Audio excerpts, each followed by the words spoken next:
वक्फ bill pass होने पर मदार gate क्षेत्र की 115 दुकानों की गड़बड़ी का मामला सुलझने के आसार हैं। वक्फ बोर्ड के अध्यक्ष के अनुसार प्रदेश में 15,008 वक्फ की संपत्तियों में से 90% पर अवैध कब्जा है।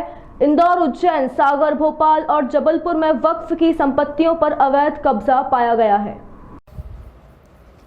लोकसभा के बाद राज्यसभा में भी वक्फ बिल पास होने के बाद अब बिल को लेकर सरकार द्वारा किए गए वादों पर चर्चा का दौर शुरू हो गया है। मध्य प्रदेश वक्फ बोर्ड के प्रदेश अध्यक्ष सनवर पटेल ने कहा कि मध्य प्रदेश में 15,008 संपत्तियां वक्फ की हैं। इन संपत्तियों में से 90% पर भू माफियाओं का अवैध कब्जा है। अब बिल पास हो गया है, इस अवैध कब्जे को जल्द हटाया जाएगा और वक्फ की संपत्तियों का उपयोग स्कूल, अस्पताल और ज़रूरतमंद मुसलमानों के लिए होगा। उज्जैन, इंदौर, भोपाल, सागर और जबलपुर में जांच में वक्फ की संपत्ति पर भू माफिया का अवैध कब्जा पाया गया है। इसमें कार्रवाई भी की जा रही है। उज्जैन के मदार गेट क्षेत्र में गड़बड़ी का एक मामला पिछले जून माह से सामने आया था, जिसके तहत उज्जैन में कांग्रेस नेता रियाज खान को वक्फ बोर्ड ने 7 करोड़ रुपए की वसूली का नोटिस दिया। शिकायत के बाद रियाज के खिलाफ खाराकुआं थाने में एफआईआर भी दर्ज कर ली गई है।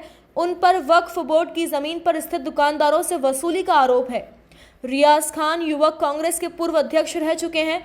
वर्तमान में उज्जैन शहर कांग्रेस कमेटी के उपाध्यक्ष हैं।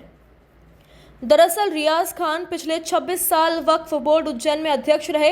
इस दौरान वक्फ बोर्ड की संपत्ति की देखरेख करते रहे। 24 अप्रैल 2024 को वक्फ बोर्ड भोपाल ने रियाज खान को नोटिस दिया। इसमें अवैध रूप से वर्ष 2006-07 से वर्ष 2022-23 तक 7 करोड़ 11 लाख रुपए की रिकवरी निकालकर 7 दिन में जवाब देने के लिए कहा। बोर्ड ने रियाज को पत्र लिखकर कहा कि क्यों ना आपके विरुद्ध वक्फ अधिनियम 1995 की धारा 34 के प्रावधानों के तहत उपरोक्त राशि की वसूली आपसे की जाए। वक्फ बोर्ड ने 2 अगस्त 2023 को जांच समिति गठित कर रियाज के कार्यकाल की जांच करवाई। जांच में पाया गया कि मदार गेट पर 115 दुकानों, 2 स्कूल बिल्डिंग और 5 ऑफिस रूम का निर्माण वक्फ संपत्ति के रूप में किया। रियाज खान ने कई साल तक किराया वसूला, लेकिन इसकी सूचना न तो बोर्ड को दी गई और न ही किराएदारों से प्राप्त होने वाली आय का हिसाब दिया गया। वक्फ संपत्ति का उपयोग निजी संपत्ति के रूप में किया गया। इसका अनाधिकृत लाभ अर्जित किया गया। वक्फ बोर्ड के प्रदेश अध्यक्ष सनवर पटेल कहते हैं कि पूरे प्रदेश में वक्फ की संपत्ति से अब अवैध कब्जेधारी से अवैध कब्जा हटाकर पट्टेधारियों को दिया जाएगा, जिससे वक्फ बोर्ड को बड़ा राजस्व प्राप्त होगा। वक्फ की 90% संपत्ति पर आज भी अवैध कब्जे हैं। लोग अपनी संपत्ति वक्फ बोर्ड को इसलिए दान करते हैं ताकि उस संपत्ति का उपयोग परोपकार के कार्यों में हो। बावजूद इसके चंद लोग अपनी जेब भरने में लगे हुए हैं। देश की मोदी और प्रदेश की मोहन सरकार अब ऐसे लोगों पर सख्त कार्रवाई करने जा रही है। मामले में एडिशनल एसपी नितेश भार्गव ने बताया कि मदार गेट क्षेत्र स्थित वक्फ की संपत्ति को लेकर पूर्व में एक आवेदन आया था। आवेदन में तत्कालीन अध्यक्ष रियाज खान पर कई आरोप थे, जिसमें मुख्य आरोप वक्फ की संपत्ति को लेकर अवैध वसूली का था। आवेदन को जांच में लिया गया और साक्ष्य संकलित कर एफआईआर दर्ज की गई। मामले में यदि और कोई तथ्य आते हैं तो कार्रवाई की जाएगी। इस मामले में आपकी क्या प्रतिक्रिया? बहुत ही खुशी की बात है। मैं देश के यशस्वी प्रधानमंत्री श्रीमान नरेंद्र मोदी जी को इसके लिए धन्यवाद ज्ञापित करता हूं और इस बिल का स्वागत करता हूं। लंबे समय से पुराने बिल के कारण से और पुराने एक्ट के कारण से उसमें कुछ धाराओं में विसंगतियां होने के कारण से पूरे देश में अविश्वास का माहौल बना था।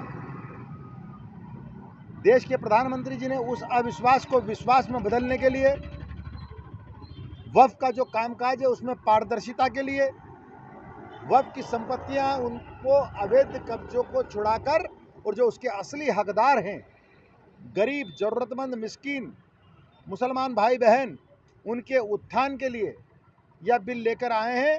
और मुझे लगता है कि इससे जो भारतीय जनता पार्टी का मुख्य वाक्य अंत्योदय, उस अंत्योदय के वाक्य को और उसके अर्थ को चरितार्थ करने का अवसर हमको मिलेगा। हम मुस्लिम समाज में जो पिछड़े लोग हैं उनके जीवन स्तर को आगे बढ़ाने में यह बिल के बाद जो कानून आएगा उससे हमको मदद मिलेगी। आपके द्वारा लगातार कार्रवाई भी की जा रही है। आपने मध्य प्रदेश में ऐसी कितनी ज़मीनें हैं या कितनी ऐसी संपत्तियां हैं जो इन्होंने आपने इन कब्जेदारों से जो छुड़वाई है, भू माफियाओं से छुड़वाई है? देखिए, अनेक संपत्तियां मध्य प्रदेश में, मैं कहूं कि कुल रजिस्टर्ड संपत्तियां हमारे यहाँ 15,008 है। और 15,008 संपत्तियों में से जब ज़मीनों की कीमतें बढ़ गई, या कहूं कि बेशकीमती ज़मीनें हो गई, और प्राइम लोकेशन की संपत्तियां तो करोड़ों अरबों रुपए की हो गई, तो लोगों की बेईमानियां भी बढ़ी। जिन लोगों को प्रबंधक या मुत्तवल्ली बनाया था, वही लोग उन पर कब्जा करके बैठ गए। आज 90% जो हमारी संपत्तियां हैं वो सिर्फ कागजों पर हैं, उन पर लोगों ने कब्जे कर लिए हैं। वाकिफ की जो मंशा थी, अर्थात दानदाता की जो नीयत थी, दानदाता जिस निमित्त इस संपत्तियों को दान करके गए, आज उस मंशा को पूरा नहीं किया जा रहा है। दानदाता को अगर ये पता होता कि हमारी संपत्ति जो हम दान कर रहे हैं अपनी औलादों को ना देते हुए, अपनी संतानों को ना देते हुए, जो समाज हित में, समाज के उत्थान के लिए, परोपकार के कार्य के लिए, जन कल्याण के कार्य के लिए जो दान कर रहे हैं, उनसे कुछ लोग अवैध रूप से अपनी जेब भरने का काम करेंगे, तो मुझे लगता है कि शायद वो ऐसी संपत्ति दान ही ना करते। तथ्यात्मक रूप में कौन कौन सी जगह है जहां पर ऐसी संपत्तियां आपको मिली है? हर जगह। उज्जैन के ही हम अपना उदाहरण ले लें तो यहाँ मदार गेट जो दरगाह है, वहाँ पर वक्फ बोर्ड में 15 दुकानें दिखाई गई, और पिछले 20 सालों से 115 दुकान बनाकर वहाँ के मुत्तवल्ली उसका लाभ अपना घर चलाने में, अपनी जेब भरने में कर रहे थे। मध्य प्रदेश वक्फ बोर्ड ने जब जांच करवाई तो 115 दुकानें निकली, ऑफिसेस अलग, गोडाउन अलग, 7 करोड़ 11 लाख रुपए की रिकवरी निकाली गई। और जो संपत्तियों से वसूल करने के लिए RRC जारी होती है, रेवेन्यू रिकवरी सर्टिफिकेट, वो सर्टिफिकेट यहाँ जारी किया गया। उसी प्रकार से सागर बीना में 1 करोड़ 84 लाख रुपए की अल्ताफ काजी जी जो हैं वो भी कांग्रेस से जुड़े हुए हैं, रियाज खान भी कांग्रेस से जुड़े हुए हैं, उन पर 1 करोड़ 84 लाख रुपए की RRC जारी की है। इसी प्रकार पूरे मध्य प्रदेश में लोगों की बदनीयती चरम पर है।